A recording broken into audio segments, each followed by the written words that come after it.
jeneng kaya winaya ing sepi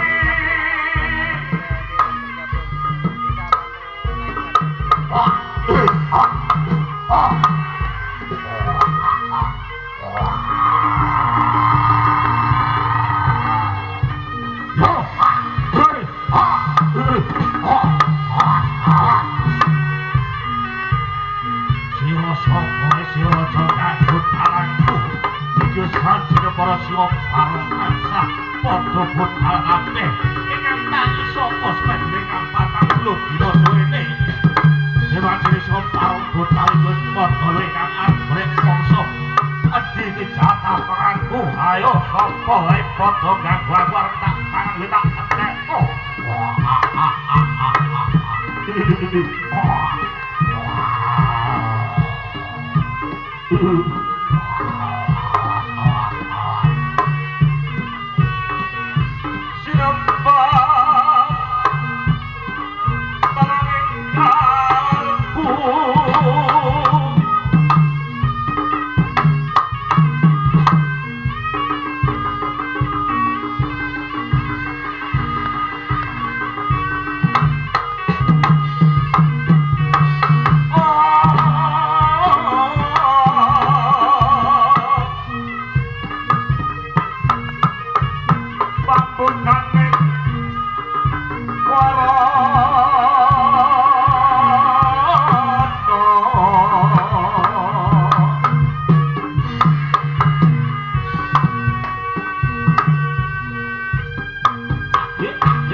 Boleh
parongan kang disangka sumedine ana ing alas Tumbarana.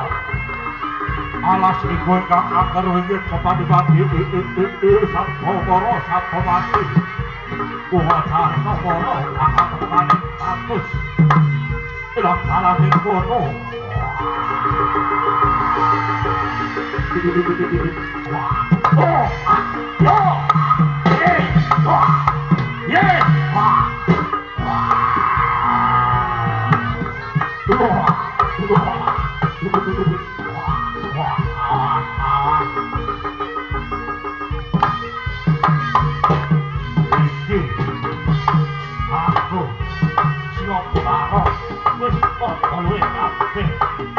Ayo Kakang Prabu wajine boten labune.